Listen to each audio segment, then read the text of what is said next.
Okay, guys, we're wrapping it up. We're almost done. Let's talk plot diagram and a little bit of vocabulary. Okay, so your plot diagram we were talking about, this is the exposition. This is exactly where we're at. It's the beginning of a story where the characters and the setting are introduced. It's also where we learn our problem. That comes in right about here. So right here on your triorama, you're going to want to add in, Ash wants to learn more about Z moves and pass the islands challenge. We'll learn about that island challenge a little bit next week. So that's our story problem. The whole point of the book is Ash wants to know about these Z moves and figure out what Tapu Koko has to do with it and how he can pass the island's infamous challenge. Okay, that's our story problem. So fill that in. We're in our exposition. That's our characters and our setting. And we will start to do rising action, which means we are going up this story hill. And then we'll get to the story climax, probably around chapter 8 or 9. Then everything after Ash solves his problem becomes falling action. And then we get to resolution. That's the end of our story. We'll talk about this more as we fill in our plot diagram. But for today, fill in your story problem, characters, and setting. On the left side of your triorama, this is a great place to redraw your cover. If you want to put here's my little Pikachu coming in with a little Pikachu face. All right, guys, it's a book club. Don't make fun of Mrs. Tammy's drawings here. It's a happy Pikachu. Get a little Pikachu electric tail going over here and some little Pikachu hands. Oh, I'm not the best artist at all. How would you redraw the cover? Take your time, be creative, and redraw that cover for me. Let's talk vocabulary. These are some words that were in the book that I want to clarify. First one's a literary term. That's exposition, beginning of our story. Fill that in on your book. Again, you can pause the video as you're writing this down.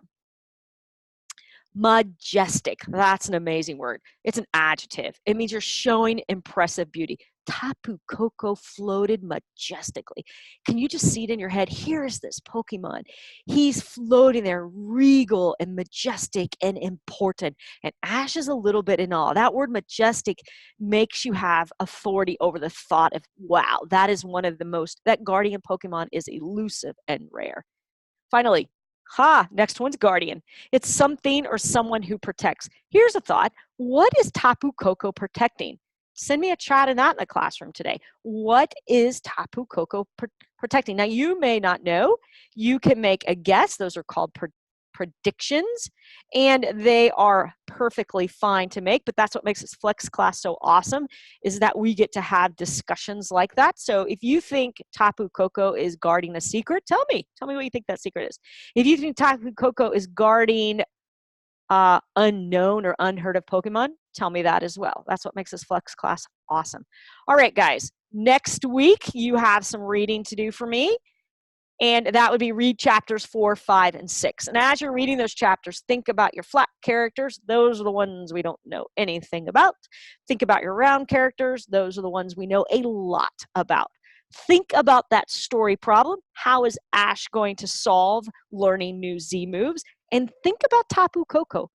What is he trying to guard? Or is he just a guardian Pokemon in general? I really want to know your ideas and opinions. So feel free to send me those messages.